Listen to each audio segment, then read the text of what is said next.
quick introduction. My name's Dean Barron. I am the creative director on Nullstar Solus. Yeah, and I am Ryan. I am the art director on the game. Cool. We're just going to do a small playthrough. Sorry for any vocal peaks. We are recording this late at night post events and stuff. We've just been working on the game, so we'll be going through all the levels we have so far, World 1 and some other levels for later in the game. And yeah, we'll just be chatting about it. Yeah, so off we go. Kind of fun to get a chance to play through the whole game. It's really starting to come together now, and it's cool to be able to experience it as kind of a cohesive whole. So yeah, if you're watching this and you haven't seen the game since PAX, this is all new. This level select Ryan did together, which is really cool. It came together quite nicely after PAX Australia. yeah, so as we as you kind of progress through the games, there'll be different worlds sorted by different themes, with a 15 level selection for each world. And currently we really just have World 1 mostly completed at this point in the game, and a few levels from some other worlds, just kind of as a bit of a preview. But yeah, so we're just going to play through the levels, have a little bit of a chat about them. We'll start with the tutorial. We'll start with Genesis. Throughout the game you will be able to choose different ships, but more about that to come down the road. For now, it's just the Solus. The titular Solus of the game, yeah. Yeah, one of the big things about the game was trying to get rid of have it as untouched by humans as possible, and have it very mechanical. So that dialogue there, people are like, I've struggled to read it. I'm like, yeah, that's intentional. It's supposed to be the language of a robot. Yeah. Sort of So this is the tutorial. Yeah, sort of the narrative conceit of the game is in a world that's was built and large by robots, and the humans have sort of disappeared from the face of the world, and there'll be more about that in some story sections to come. I don't want to give away too much of that, but yeah, it just kind of throws you in head first, and teaches you some of the basics of the flight controls right off the bat here. Yeah, so as you can see at the beginning, it prompted me to press up, down, left, and right. That just indicates where you can fly. So the Halo UI, which is the UI around the Solus, is those arrows indicate what path you can fly, and they're mapped to each face button. So by pressing Y, I disable the ability to fly up. As you can see, it flashes red. And same with that. By pressing A, X, and B, you lose the ability to fly, and then, by pressing Y again, I turn on the ability to fly up, and turning them all on. And the reason you'd actually want to do that as well is with every thruster you have disabled, the force from that is then diverted into your other thrusters, making you faster in all of the other directions. So one thing we really want to kind of emphasize with this game is the speedrunning aspect. Again, we want the game to be very accessible to people who just want a casual arcade experience, but for people who really want to deep dive into some of the movement mechanics, as you lock off various thrusters, you'll be able to move faster. That's also represented on the Halo UI as some pips underneath the timer that's increased with every thruster disabled. So it becomes kind of a balance of dexterity and speed, and you'll be able to have a lot more advanced movement opportunities if you're able to learn the art of enabling and disabling thrusters quickly. But again, if you just want more, and of a hopefully I'll be able to experience. showcase some of those talents later on. Yeah, exactly. Hopefully I'm good enough. But here we have the titular Nullstar, the fragments, the power source of this world, which is what you need to collect to complete a level. There you go, in just 135 seconds. Well done. Yeah, definitely. Thankfully, the tutorial, when it's fully built, will not be timed, and I won't have to be embarrassed by that. But it's good to know that it's there. So this is the first level to introduce a hazard, the classic laser. We've timed it so that if you were to straight shot, just from the get-go, there's a high chance you're just going to run straight into it. So it's something to teach players a little bit about restraint and mastering that line. And also there is, we want to teach the movement mechanics as well. So, as you come back to these levels later and master them, you'll find ways to be able to complete them faster once you have a better grasp of the movement mechanics. For example, as you saw Dean just do there, if you disable all of your other thrusters except for the one to go to the right, you can beat the laser just before it comes on. And again, cutting your time in a third of what it was before. So that's really kind of one of the core gameplay elements that we want to focus on, is being able to really, really, fine-tune your level times on these, but still keep it accessible for other folks as well. That was something, we've seen a lot. One of the things... Yeah. Oh, yeah, just to also... One of the things that you may have seen just then is, like, it's not in the tutorial, but we recently added an air brake mechanic that will allow you to, like, if you've realized you're going too fast, you can kind of allow yourself. These are just mapped to the triggers. So you sacrifice speed for precision. They do make, like, tighter turns a little bit easier. But that's also another thing that you can do to help yourself to get those faster times. And additionally with that, there will be more advanced movement mechanics that will require the use of that even for faster runs. So it's not just something for people who want to take things slower. It is also a speed mechanic. Later on, as you'll see, we actually have a level that kind of demonstrates how to do that well. So, yeah. This one is like, so it's level 1.3. Kind of teaches like the had a little bit of self-control. A lot of people like to go left to right. The other cool thing is because we allow players to collect the Nullstars in any order they wish, it's really interesting watching players decide, I'm going to go for these ones first and leave the hardest one, easiest one, for last, which, adds a little bit of strategy to, like, and it's been really interesting to see how people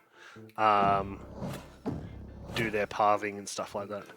And again, that's another thing that'll come up when people, really are speedrunning this hardcore, is your pathing will be very important. So, finding what are the most optimal paths, what is fastest, and kind of experimenting around with that gives you a lot of different ways to try and improve your times on a given level. Yeah, and like I said, by just mixing up how we do levels, like, that was a completely different path, but was about 0.78 seconds faster. Definitely, like, there's ways to improve, and one of the important things about the game is, like, being able to identify that. Yeah, exactly. And I think that adds, a cool level of, like, depth and replayability to things. Speaking of replayability and depth, actually this level is, it's been in the game for a bit, and it's always been nice. It's been a really interesting one to watch people play, because I have seen people spend about half an hour on this level alone, trying to improve their time, literally frame by frame. And it's really kind of fun. We have a really good story. We have a really good story to tell from Level Up Tasmania, which happened earlier in the year, a little while ago, September, not earlier in the year, where we had two kids who were racing each other consistently, and they spent about 20 minutes on that level just trying to, like, beat each other. The fastest one got down to like 1.47 seconds or something like that. That's insane. Oh. And that's where, it's fun as a local game. It is a single player game, but it's really fun to play, with friends in front of the same screen. And we will also have, global online leaderboards. So as an extra level of competitiveness there. And those leaderboards will also be differentiated per ship.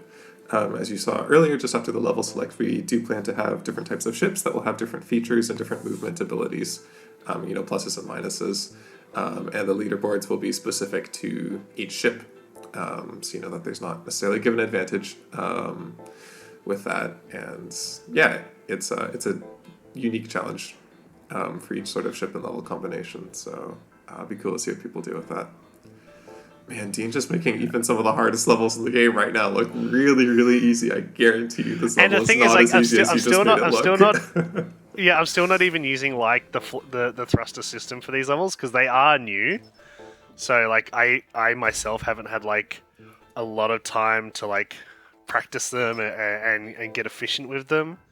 So I'm slowly learning. That's like kind of like, I'm getting confident with I know I can just do those.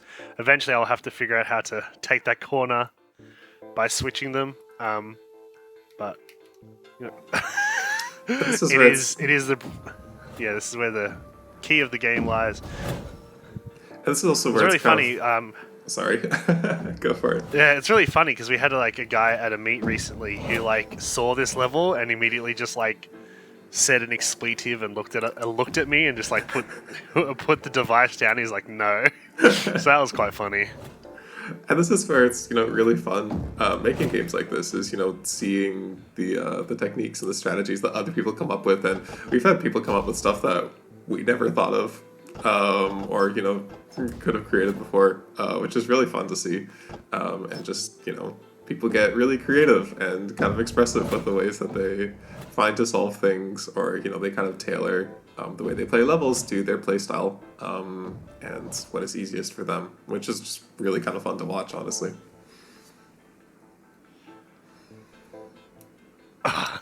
See, it's starting to figure out like where I'm gonna have to try and like make improvements.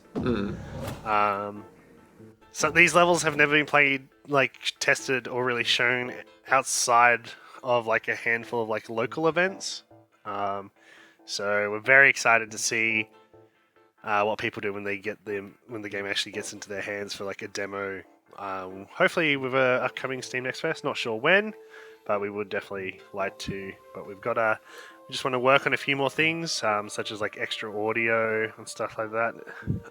We're working with a very talented Alex Shea, who's worked on games like Economics and Primordial Legends Hollow Hero.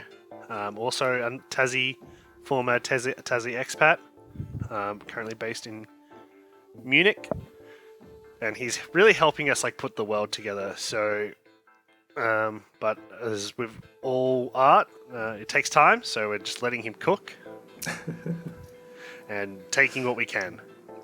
Yeah, no, I can't rush a good thing.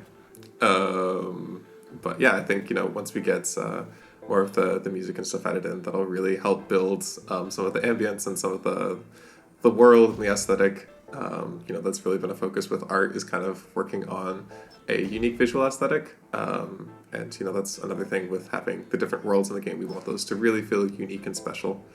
And really looking forward to getting more audio in to help support that, because I think that'll make it into a really cool experience.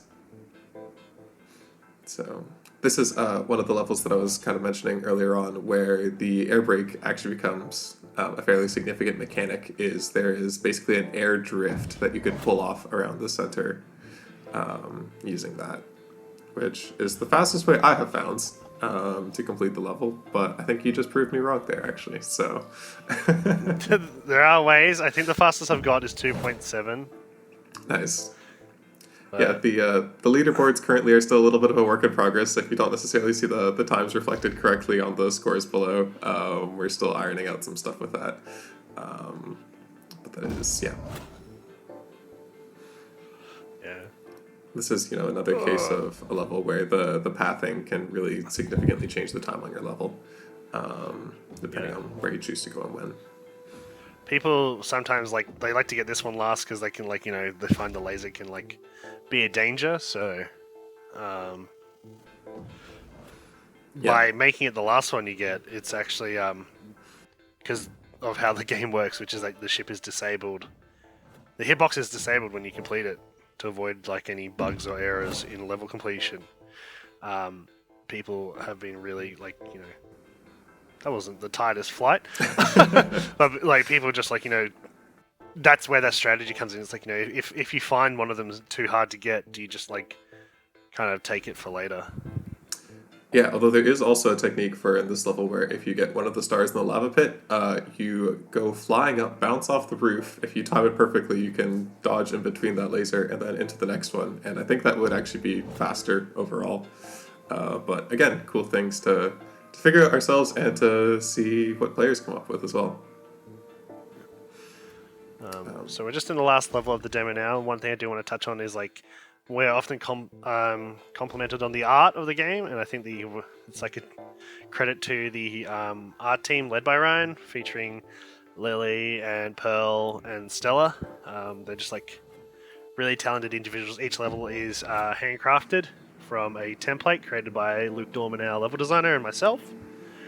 We send that through to the artists, and they get to work on making it pretty. Because as you can see, we had like kind of the ventilation shafts and the tunnels of World 1 that kind of indicate, you're landing on this foreign planet deep inside it, and eventually you work your way to the surface. Yeah, so this level and the preceding two were from World 3, this is from World 4, and we wanted to include these as just kind of a preview of some of what's to come in terms of art. Yeah, so that's a full playthrough of the current demo. There are some new levels that we didn't want to show. We do have this one, which was just added in recently. Yeah, we'll show it off. I originally wasn't going to, but it's a bit devious, this one. It's quite tricky, yeah. Yeah, so it's going to be really cool getting it fully and operational. And that's, one thing that we're working on a lot, and honestly we'll be working on until launch, is just tweaking, the design and the timings and just the fine-tuning of a lot of these levels to, get like a consistent sense of challenge and, difficulty that scales over time but doesn't feel too unfair, or, we want something that's really just fun to play through in the end. And we will be tweaking that all the way up until launch for sure. So... something that you can, just take your time with, and... No.